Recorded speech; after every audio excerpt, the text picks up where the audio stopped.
जी हां दोस्तों, बड़ी खबर निकलकर सामने आ रही है। इजरायली अपराध पर भड़के तुर्क प्रेसिडेंट नेतन्याहू को एर्दोगान ने दिया नया नाम, बताया गाजा का कसाई। दुनिया भर में यहूदियों के खिलाफ नफरत। वहीं दूसरी ओर नेतन्याहू के दो चरमपंथी मंत्री ने दिया सरकार गिराने की धमकी।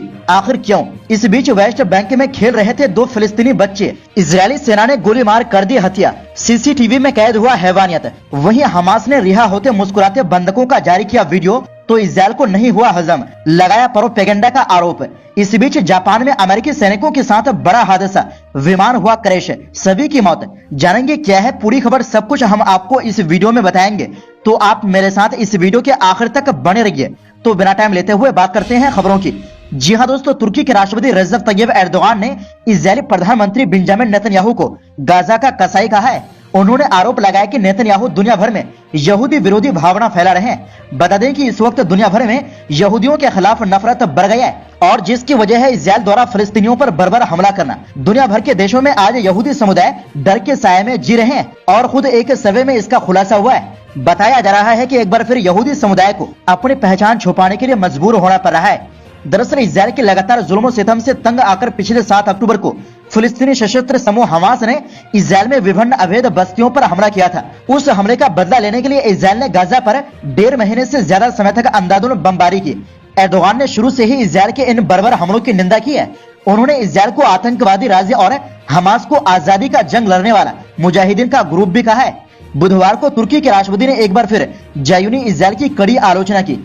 उन्होंने देश की संसद में कहा, नेतन्याहू ने इतिहास के पन्नों में खुद को गाजा के कसाई के रूप में लिख लिया है। गाजा में हत्या के साथ नेतन्याहू यहूदी विरोधी भावना का समर्थन करके दुनिया भर में यहूदियों की सुरक्षा को खतरे में डाल रहे हैं। पिछले शुक्रवार को हमास और इजरायल पहले 4 दिन और फिर 2 दिन के युद्ध विराम पर सहमत हुए थे, लेकिन नेतन्याहू धमकी दे रहे हैं युद्ध विराम खत्म होने पर वो गाजा पर फिर से हमला शुरू कर देंगे। एर्दोगान ने नेतन्याहू पर इन धमकियों के माध्यम से अस्थायी युद्ध विराम को स्थायी युद्ध विराम में बदलने की उम्मीदों को नष्ट करने का आरोप लगाया। गाजा में इजरायली हमलों में अब तक 15,000 से ज्यादा फिलिस्तीनी मारे जा चुके हैं। इनमें अधिकतर महिलाएं और बच्चे हैं। इसके अलावा 30,000 से ज्यादा लोग घायल हुए हैं। वहीं इजरायल के 2 कैबिनेट मंत्रियों ने गाजा में स्थायी युद्ध विराम समझौता होने पर सरकार को गिराने की धमकी दी है।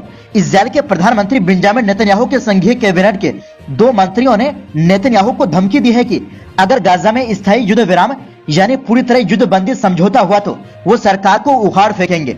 इजरायल के आंतरिक कट्टरपंथी सुरक्षा मंत्री इतामार बिन गवीर ने कहा है कि गाजा में संघर्ष विराम से इजरायली सरकार गिर जाएगी। नेतन्याहू के कैबिनेट के एक अन्य चरमपंथी मंत्री बजालेल स्मोट्रिच ने भी कहा है कि अगर गाजा में इजरायल और फिलिस्तीनियों के बीच अंतिम संघर्ष विराम होता है तो वो इस्तीफा दे देंगे, जिससे सरकार गिर जाएगी। दरअसल नेतन्याहू के मंत्रिमंडल के 2 मंत्रियों की यह धमकी उन अटकलों के बीच आई है कि अमेरिका और कतर के साथ युद्धरत पक्ष अवैध अधिकृत क्षेत्रों में युद्ध विराम की अवधि बढ़ाने की मांग कर रहे हैं। इस संबंध में इजरायल के चैनल 12 ने घोषणा की है कि मोसाद प्रमुख डेविड बार्निया दोहा पहुंचे हैं और संभावना है कि यात्रा के दौरान कैदियों के आदान प्रदान के एक व्यापक समझौते पर हस्ताक्षर हो जाएंगे। राइटर्स ने भी बताया कि CIA और मोसाद प्रमुख कतर के प्रधानमंत्री और विदेश मंत्री मोहम्मद बिन अब्दुर्रहमान अल थानी से गाजा पट्टी में युद्ध विराम समझौते को बढ़ाने पर चर्चा करने के लिए मुलाकात करेंगे। राइटर्स के मुताबिक इस बैठक में हिस्सा लेने के लिए मिस्र के अधिकारी भी कतर की यात्रा पर है। वहीं दोस्तों, इजरायली सेना अपराधी की सारी हदें पार कर चुकी है, जैसे कि ये सभी को बखूबी मालूम है। लेकिन इजरायली सेना ने एक और घटना को अंजाम दिया है जो किसी भी इंसान का दिल पसीज जाएगा। दरअसल बुधवार को कब्जे वाले वेस्ट बैंक के जेनिन में इजरायली कब्जे वाले बलों की गोलीबारी में 2 फिलिस्तीनी बच्चों की मौत हो गई। इसकी पुष्टि फिलिस्तीनी स्वास्थ्य मंत्रालय ने भी कर दी है। मारे गए बच्चों का नाम 8 वर्षीय एडम समेर अल गौल और 15 वर्षीय बासल सुलेमान अबू अल वफा को बुधवार दोपहर कब्जे वाले बलों ने गोली मारकर हत्या कर दी, जब वो अपने घर के बाहर खेल रहे थे। फुटेज से पता चलता है कि एक बच्चे को अल बसातीन जिले में उसके परिवार के घर के ठीक सामने गोली मार दी गई थी। दोस्तों, वीडियो इतना विचलित करने वाली है कि हम यहाँ उसे दिखा नहीं सकते। स्थानीय सूत्रों ने उल्लेख किया कि कब्जे वाले बलों ने सीधे बच्चों पर गोलियां चलाई और नागरिकों और मेडिकल टीम को उन तक पहुंचने से रोकते हुए बच्चों को खून से लथपथ छोड़ दिया। खबरों के मुताबिक 2 फिलिस्तीनी युवाओं को भी इजरायली सेना द्वारा निशाना बनाया गया, जहां एक को सिर में गोली मार दी गई, जबकि दूसरे को एक सैन्य वाहन ने टक्कर मार दी। वहीं 50 दिन हमास के कैद में रहकर जब इजरायली बंधक लड़ाकों से छूट रहे हैं तो वो हाथ हिलाकर मुस्कुराते हुए टाटा बाय बाय कर रहे हैं। खुद हमास वीडियो को जारी कर रहा है और दुनिया को ये दिखा रहा है कि उसने बंधकों से कितना अच्छा व्यवहार किया, लेकिन ये चीज इजराइल को बिल्कुल भी हजम नहीं हो रहा है। इजराइल हमास के बीच हुए 4 दिन युद्ध विराम के डील को 2 दिन के लिए और भी बढ़ा दिया गया था और तीसरे दौर की भी बढ़ने की संभावना है। इस डील में हमास इजराइल के बंधकों को छोड़ेगा और हर बंधक के बदले इजराइल को 3 फिलिस्तीनी कैदी छोड़ने होंगे। और जब हमास लड़ाके बंधकों को रेड क्रॉस के हवाले कर रहे हैं, तब वो लोग हमास के जवानों को हाथ हिलाकर मुस्कुराते हुए बधाई देते हैं। लेकिन इजरायली सरकार के एक प्रवक्ता ने इसको लेकर कुछ और ही दावा कर रहा है, क्योंकि इस तरह का वीडियो दुनिया भर में ये बताते हैं कि किस तरह हमास कैदियों के साथ सलूक किया है, ऐसे समय में जब इजरायली हमले में 15,000 से ज्यादा आम फिलिस्तीनी शहीद हो गए। दरअसल सोशल मीडिया प्लेटफॉर्म एक्स पर एक वीडियो पोस्ट करते हुए इजरायली सरकार के एक प्रवक्ता ओफरी जेंटलमैन ने लिखा है कि हमास के आतंकी इजराइल के बंधकों को छोड़ते वक्त जबरदस्ती उन्हें मुस्कुराने और कैमरे के सामने हाथ मिलाने के लिए कह रहे हैं, ताकि वो दुनिया के सामने अपना प्रोपेगेंडा को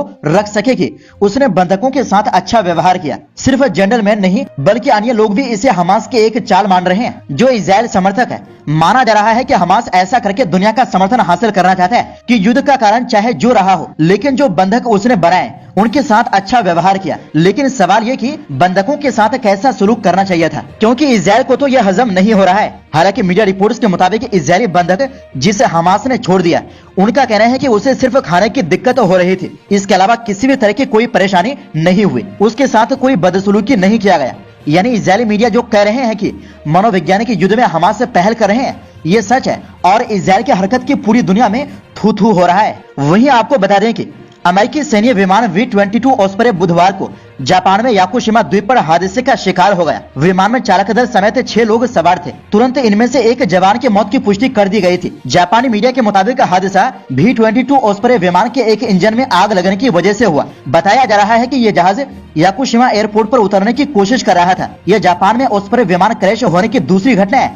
इससे पहले 2016 में दक्षिण द्वीप ओकिनावा के पास भी एक विमान क्रैश हुआ था। दरअसल V-22 ओस्प्रे अमेरिका का एक हाइब्रिड सैन्य जहाज है। इसकी खासियत यह है कि यह शॉर्ट रनवे से उड़ान भर सकता है और हेलीकॉप्टर के तौर पर वर्टिकल टेक ऑफ और लैंडिंग भी कर सकता है। हालांकि पिछले कुछ सालों से जिस तरह यह हादसा ग्रस्त हो रहा है, उससे अमेरिका की चिंता बढ़नी तय है। V-22 ओस्प्रे कई बार क्रैश हो चुका है। एक मीडिया रिपोर्ट के मुताबिक अगस्त में ऑस्ट्रेलिया में ओस्प्रे विमान क्रैश हो गया था। इसमें चालक दल समेत 23 लोग सवार थे, जिसमें से 3 अमेरिकी मरीन जवानों की जान चली गई थी। इसके अलावा जापान के ओकिनावा के पास भी यह विमान क्रैश हुआ था। इसके बाद कुछ समय के लिए अमेरिका ने इन विमानों पर रोक लगा दी थी।